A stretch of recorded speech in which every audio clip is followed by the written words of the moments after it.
Good morning வைகரை sir, கேக்குதுங்களா? கேக்குதுங்க sir, நல்லா கேக்குது சார். Okay sir.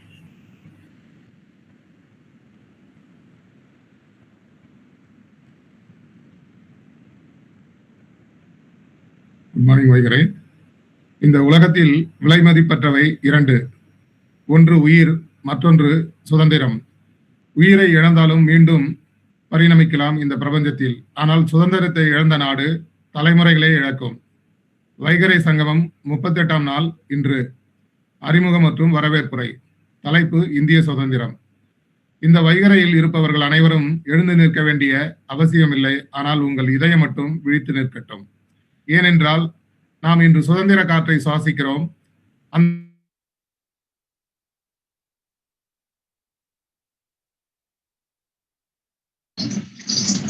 சார் கேட்கல. ஹலோ.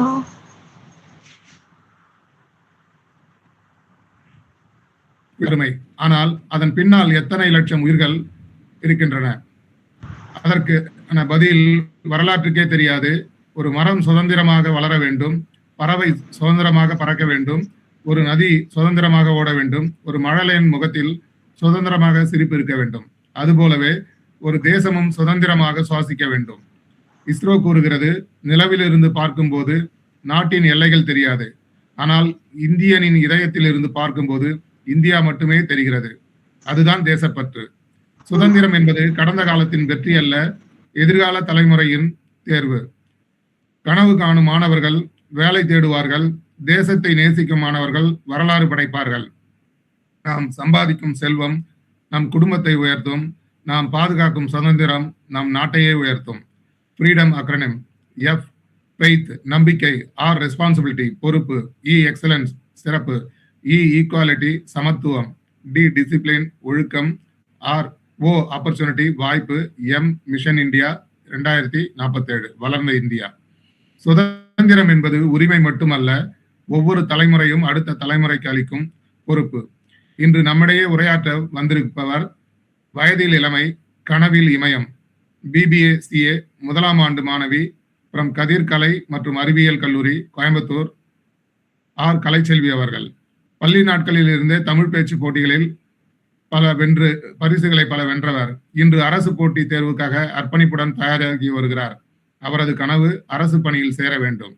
அது ஒரு வேலை அல்ல, ஒரு குடும்பத்தின் பெருமை, சமுதாயத்தின் நம்பிக்கை, தேசத்தின் எதிர்காலம். 2047 இந்தியா வளர்ந்த நாடாக மாற வேண்டுமெனால் AI தேவை, டிஜிட்டல் இந்தியா தேவை, பொருளாதார வளர்ச்சி தேவை. ஆனால் அனைத்திற்கும் மேலாக தேசப்பற்று கொண்ட இளைஞர்கள் தேவை. அந்த இளைஞர்களில் ஒருவராக இன்று நம்முன் நிற்கிறார் கலைச்செல்வி.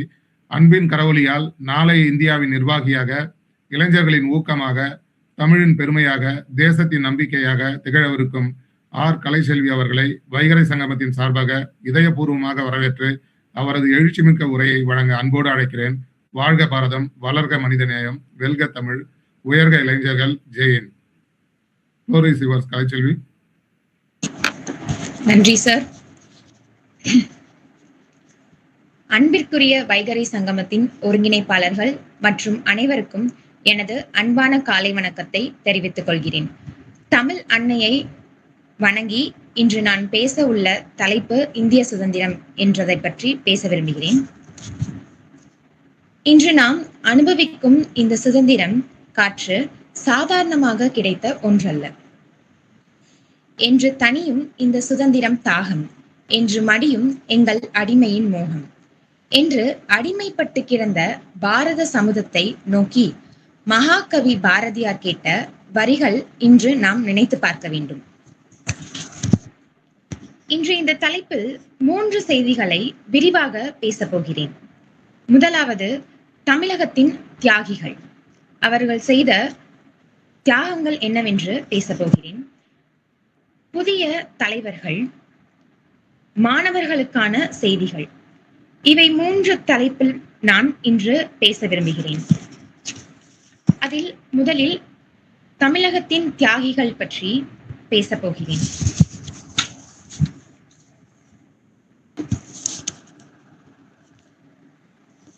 ஒரு நாட்டின் வரலாறு என்பது வெற்றி பெற்றவர்களின் கதை மட்டுமல்ல, தங்கள் உயிரையும் வாழ்வையும் அர்ப்பணித்த சாதாரண மக்களின் தியாகங்களின் தொகுப்புமாகும்.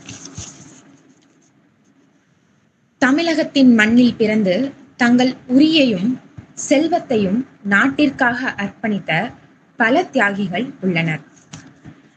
அவர்களில் தெரியப்படாத பல தியாகிகளை பற்றி இன்று பேச விரும்புகிறேன். அதில் முதலாவதாக தீரன் சின்னமலை. இவர் கொங்கு நாட்டை சேர்ந்தவர். ஆங்கிலேயர்களின் ஆதிக்கத்தை எதிர்த்து ஆயுதம் ஏந்திய வீரர்களில் முக்கியமானவர். நம் இந்திய நாடு சுதந்திரம் பெற வேண்டும் என்பதற்காக ஆங்கிலேயரை எதிர்த்து போராடியவர் இவர். சுதந்திரம் என்பது கேட்டு வாங்கும் உரிமை அல்ல, அதற்காக போராட வேண்டிய பொறுப்பு நம்மிடம் இருக்கிறது என்பதை தெளிவாக உணர்த்தியவர் இவர். இரண்டாவதாக வ.உ. சிதம்பரனார். இவர் ஒரு வழக்கறிஞர். இவர் வழக்கறிஞராக மட்டுமல்ல, பொருளாதார சுதந்திரத்தின் முக்கியத்தை அனைவருக்கும் உணர்த்தியவர். இவர் பொருளாதார சுதந்திரம் ஒரு நாட்டிற்கு எவ்வளவு முக்கியமாக திகழ்கிறது என்பதை அனைவருக்கும் எடுத்துரைத்தவர். நமது இந்திய சுதந்திரத்திற்காக மிகவும் அர்ப்பணித்து போராடியவர் இவர்.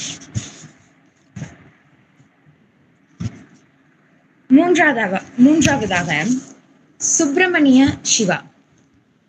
இவர் தமிழகத்தின் சுதந்திர போராட்டத்தில் மறக்க முடியாத பெயர். ஏனென்றால் இவர் ஆயுதம் ஏதும் பயன்படுத்தவில்லை. தனது அறிவான பேச்சினாலும் உண்மையான அர்த்தங்களினாலும் நமது இந்திய சுதந்திரத்தை பெற்றுக் கொடுத்தவர். தமது பேச்சின் மூலம் ஆயிரக்கணக்கான மக்களிடம் தேச உணர்வை உருவாக்கினார். இவர் அருமையான பேச்சாளர். பேச்சின் மூலம் நமது இந்திய தேசத்தை சுதந்திரம் பெற்றுக் கொடுத்தவர். ஒரு மனிதனின் ஆயுதம் வாளாக மட்டும் இருக்க வேண்டாம், உண்மையான வார்த்தைகளாகவும் இருக்க வேண்டும். வார்த்தைகள் கூட ஆயுதமாக இருக்கலாம் என்று சொல்கிறவர் இவர்.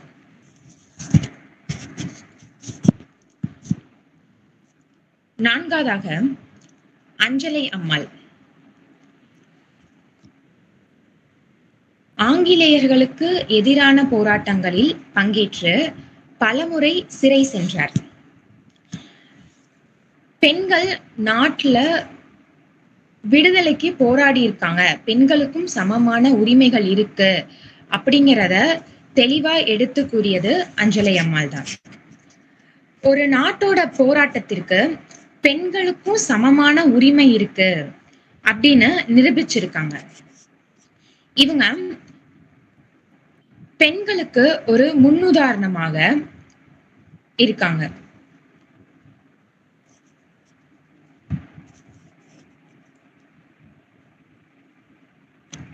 ஒரு நாட்டின் போராட்டத்தில் பெண்களுக்கு சமமான உரிமை இருக்கு என்பதை நிரூபித்தவர் இவர்.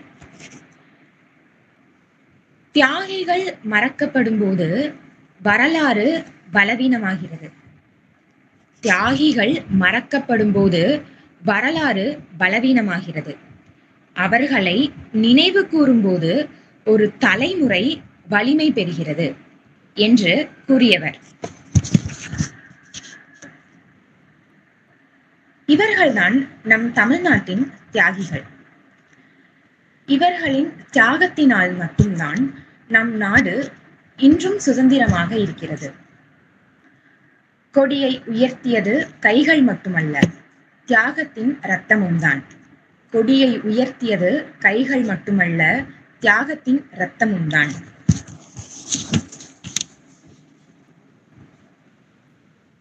நமது தியாகிகள் செய்த தியாகத்தினால் மட்டுமே நமது இந்தியா சுதந்திரம் பெறுவதற்கு ஒரு காரணமாக இருந்துள்ளது. அடுத்ததாக தெரியப்படாத புதிய தலைவர்களை பற்றி பேசப் போகிறேன். ஒரு வீரன் சிந்திய ஒவ்வொரு இரத்த துளியும் இன்று நம் நரம்புகளில் சுதந்திரமாக ஓடுகிறது. ஒரு வீரன் சிந்திய ஒவ்வொரு இரத்த துளியும் இன்று நம் நரம்புகளில் சுதந்திரமாக ஓடுகிறது. அதில் முதலாவதாக அருணா ஆசஃப் அலி. வெள்ளையனே வெளியேறு இந்தியத்தின் வீராங்கனை, இந்தியத்திற்காக போராடிய வீராங்கனை, முதல் வீராங்கனை அருணா ஆசஃப் அலி என்றவர்கள். அருணா ஆசஃப் அலி அவர்கள் இந்திய சுதந்திர போராட்டத்துல பெண்களின் பங்களிப்பு உலகத்திற்கு, பெண்களின் பங்களிப்பு ரொம்ப முக்கியமானதுதான் அப்படிங்கிறத உலகத்திற்கு எடுத்துக்காட்டிய முதன்மை தலைவர் இவங்க.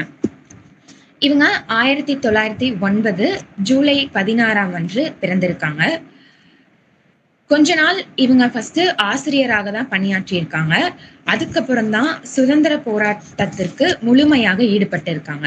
நம்ம தேசத்தின் மீது கொண்ட பற்றின் காரணமாக இவங்க முழுமையாக நம்ம சுதந்திர போராட்டத்தில் ஈடுபட்டு இருக்காங்க.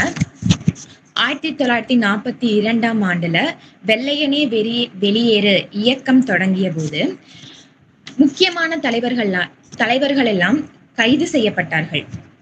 அப்போது மக்களுக்கு மனம் தளர்ந்து போகக்கூடாது அப்படிங்கிறதுக்காக மும்பையின் கோவாலியா டேங்க் மைதானத்துல நம்மளுடைய இந்திய தேசிய கொடிய ஏற்றி மக்கள் மனதுல நம்பிக்கைய ஊற்றியிருக்காங்க.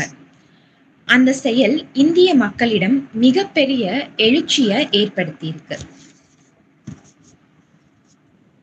பிரிட்டிஷ் அரசு அவங்கள கைது செய்யணும் அப்படின்னு சொல்லிட்டு ரொம்ப தீவிரமா முயற்சி பண்ணாங்க. ஆனா பல ஆண்டுகள் தலைமறைவாகவே இருந்து சுதந்திர போராட்டத்தை தொடர்ந்து வழி நடத்தியவங்க தான் அருணா ஆசஃப் அலி என்பவர்கள். சுதந்திரத்திற்கு பிறகு சமூக நலம் சமூக நல பணிகளிலும் ஈடுபட்டு இருக்காங்க. சுதந்திரத்திற்கு பிறகும் சமூக நல பணிகள்ல ஈடுபட்டு இருக்காங்க. பெண்கள் கல்வி கற்க வேண்டும் என்று போராடி இருக்கிறார்கள். சமூக நீதி மற்றும் ஜனநாயக மதிப்புகளை வலியுறுத்தி இருக்காங்க. ஒரு பெண் தேசிய கொடியை ஏற்றிய அந்த கணம் ஒரு தேசத்தின் நம்பிக்கை மீண்டும் உயர்ந்தது. ஒரு பெண் தேசிய கொடியை ஏற்றிய அந்த கணம் ஒரு தேசத்தின் நம்பிக்கை மீண்டும் உயர்ந்தது. இரண்டாவதாக மாதங்கினி ஹஸ்ரா. 73 வயதிலையும் போராடிய தியாகி இவங்க. மாதங்கினி ஹஸ்ரா 1869 ஆண்டு மேற்கு வங்கத்துல பிறந்திருக்காங்க. இவங்க ஒரு ஏழ்மையான குடும்பத்துல இருந்து வளர்ந்திருக்காங்க. நாட்டு மீது கொண்ட அன்புனால அவங்க சுதந்திர போராட்டத்துல ஈடுபட்டு இந்திய சுதந்திரத்திற்கு பாடுபட்டு இருக்காங்க. 1930 காந்தியடிகள் காந்தியடிகளின் அகிம்சை கொள்கையால் ஈர்க்கப்பட்டார். வெள்ளையனே வெளியேறு இயக்கத்தில் தீவிரமாக பங்கேற்றார். மாதங்கினி ஹஸ்ரா. 1942 தேசிய கொடியுடன் அமைதி பேரணியில் சென்றபோது பிரிட்டிஷ் காவல்துறையினர் துப்பாக்கி சூடு நடத்தினர். காயமடைந்த நிலையிலும் அவர் நமது தேசிய கொடியை கீழே விடவில்லை. நமது தேசியத்தின் மீது கொண்ட பற்றின் காரணத்தில் அவர் தேசிய கொடியை கீழே விழாமல் வந்தே மாதரம் என்று முழங்கியபடியே உயிர் துறந்தார். அவரது தியாகம் வயது என்பது பேசப்பட்டிருக்கு, ஒரு தடை அல்ல என்பதை உலகிற்கு உணர்த்தியது. 73 வயதில் அவர் காட்டிய துணிச்சல் இன்றைய இளைஞர்களுக்கு ஒரு நிரந்தர பாடமாக உள்ளது.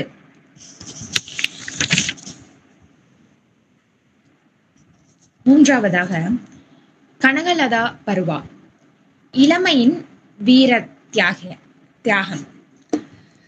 ஒரு வீராங்கனை விழுந்தாலும் அவள் விதைத்த சுதந்திர விதை தலைமுறைகள் முழுவதும் வளர்ந்து கொண்டே இருக்கும். ஒரு வீராங்கனை விழுந்தாலும் அவள் விதைத்த சுதந்திர விதை தலைமுறைகள் முழுவதும் வளர்ந்து கொண்டே இருக்கும்.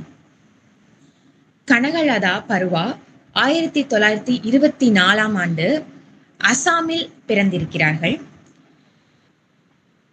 தனது சிறு வயதிலேயே பெற்றோர்களை இழந்து விட்டார்கள். நாட்டுப்பற்று அவரை உறுதியான போராளியாக மாற்றியது. 1942 வெள்ளையனே வெளியேறு என்ற இயக்கத்தின் போது தேசிய கொடியுடன் பேரணியை வழிநடத்தியது கனகலதா பருவா ஆவார். காவல்துறை எச்சரித்ததும் அவர் பின்வாங்கவில்லை. அவர் இந்திய தேசத்திற்காக பின்வாங்காமல் தன் முயற்சியில் ஈடுபட்டார். துப்பாக்கிச் சூட்டில் உயிரிழந்தாலும் தேசிய கொடியை கீழே விழாமல் காத்தார். அவரது வயது வெறும் 17. இன்று அவர் இந்திய இளைஞர்களின் தியாகத்திற்கும் துணிச்சலுக்கும் அடையாளமாக நினைவு கூறப்படுகிறார். வயதில் சிறுவர், ஆனால் தேசப்பற்றில் மிக பெரியவர். இவர் நம் இந்திய தேசத்தின் சுதந்திரத்தில் பங்களித்த ஒரு இளமையான பெண் வீராங்கனை. நான்காவதாக ராணி கைட்டின் லியூ. இவங்க வடகிழக்கு இந்தியாவின் வீரமங்கை. 1915 நாகா பகுதியில பிறந்திருக்காங்க. மிக இளம் வயதிலேயே பிரிட்டிஷ் ஆட்சிய எதிர்த்து மக்களை ஒன்றிணைத்து இந்திய சுதந்திரத்திற்காக போராடி இருக்காங்க. 17 வயதிலேயே பிரிட்டிஷ் அரசால் கைது செய்யப்பட்டு சிறையில ரொம்ப வருஷம் இருந்திருக்காங்க. ஆனா அவரது மன உறுதியை யாராலும் உடைக்க முடியவில்லை. அவங்க ரொம்ப ஸ்ட்ராங்கா அவங்களோட முடிவுல இருந்திருக்காங்க, இந்திய சுதந்திரத்துக்காக போராடியே தீருவேன் அப்படின்னு. பிரிட்டிஷ் அரசியல் அவங்கள கைது செய்து வைத்த பின்னரும் 1947 இந்தியா சுதந்திரம் பெற்றதுக்கு அப்புறமும் இந்தியா சுதந்திரம் பெற்றதுக்கு பிறகுதான் அவர்களை விடுதலை செய்திருக்கிறார்கள். இந்தியா சுதந்திரம் பெற்ற பின்னரும் தனது மக்களின் முன்னேற்றத்திற்காக உழைத்தார். இன்று அவர் வடகிழக்கு இந்தியாவின் வீரமங்கையாகவும் விடுதலை உணர்வின் அடையாளமாகவும் போற்றப்படுகிறார். சிறை கதவுகள் அவரது சுதந்திர சிந்தனையை ஒருபோதும் அடக்க முடியவில்லை. சிறை கதவுகள் அவரது சுதந்திர சிந்தனையை ஒருபோதும் அடக்க முடியவில்லை.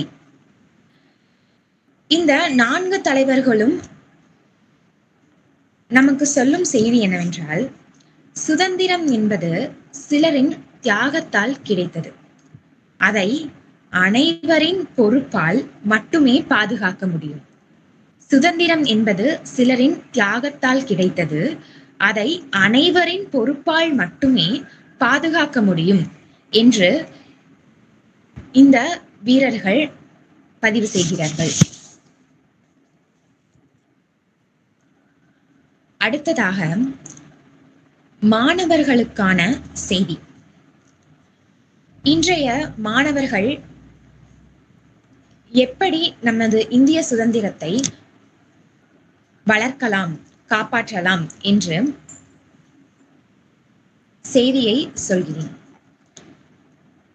சுதந்திரத்தை பெற்று தந்த தலைமுறை தங்கள் உயிரை தந்தது.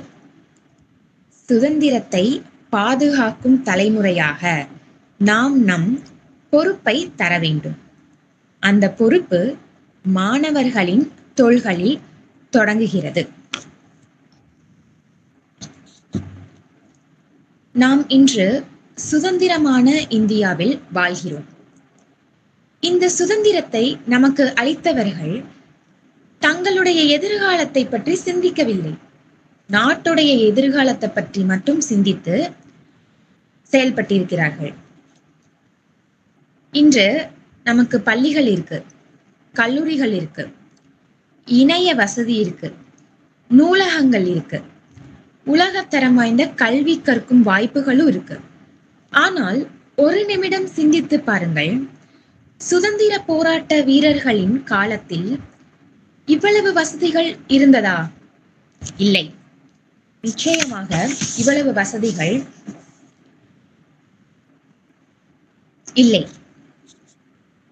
அவர்கள் புத்தகங்களை விட போராட்ட கொடிகளை தூக்கினார்கள். தேர்வு எழுதுவதற்கு பதிலாக சிறைகளுக்கு சென்றார்கள். தங்கள் தனிப்பட்ட கனவுகளை விட நாட்டின் கனவை பெரிதாக நினைத்தார்கள். அவர்களின் தியாகத்தின் பலன்தான் இன்று நமது கல்வி. மாணவர்களாகிய நமது முதல் கடமை நன்றாக கல்வி கற்பதுதான். கல்வி என்பது மதிப்பெண்கள் வாங்குவதற்கு மட்டுமல்ல, நல்ல மனிதர்களாக வாழ்வதற்காகவும் தான். நாம் மருத்துவராகலாம், பொறியாளர்களாகலாம், ஆசிரியர்களாகலாம், தொழிலதிபர்களாகலாம், நிர்வாக அதிகாரிகளாகலாம். எந்த துறையில் இருந்தாலும் நமது திறமையையும் நேர்மையையும் நாட்டின் முன்னேற்றத்திற்கு பயன்படுத்த வேண்டும். அதுதான் மிகவும் முக்கியமான செய்தியாக இருக்கிறது. இன்று நாட்டிற்கு அதிகம் தேவைப்படுவது திறமையான இளைஞர்கள் மட்டுமல்ல, நல்ல குணமுள்ள இளைஞர்களும் தான் நம் நாட்டின் முன்னேற்றத்திற்கு தேவைப்படுகிறார்கள்.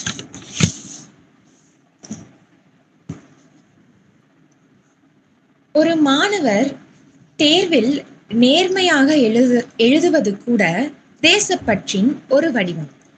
ஏனெனில் நேர்மையில்லாமல் வளர்ந்த தலைமுறை நாட்டையும் நேர்மையாக வழிநடத்த முடியாது. தேசப்பற்று என்பது போர்க்களத்தில் மட்டும் நிரூபிக்கப்படுவதில்லை.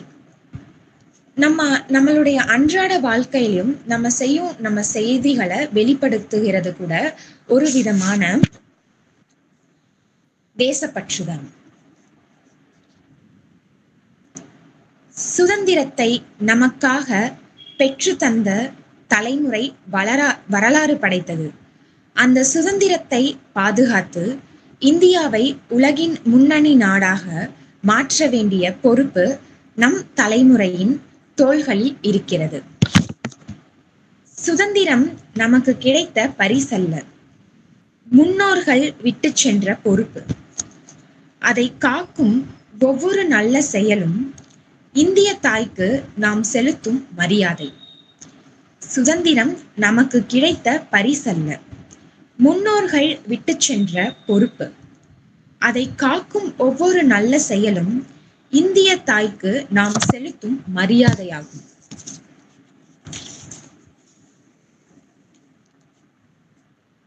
இந்த உரையின் இறுதியாக நான் மகாகவி பாரதியாரின் பாட்டை சொல்லி முடிக்கிறேன். அச்சமில்லை அச்சமில்லை அச்சமென்பதில்லையே. இந்த வரிகள் வெறும் கவிதை அல்ல, சுதந்திர போராட்ட வீரர்களின் மன உறுதியின் குரல். அனைவரும் இந்தியாவின் சுதந்திரத்தை ஒற்றுமையாக இருந்து காப்போம் என்று சொல்லி இவ்வுரையை முடித்துக் கொள்கிறேன். வாழ்க பாரதம், வளர்க பாரதம். நன்றி, வணக்கம். ஜெய் ஹிந்த்.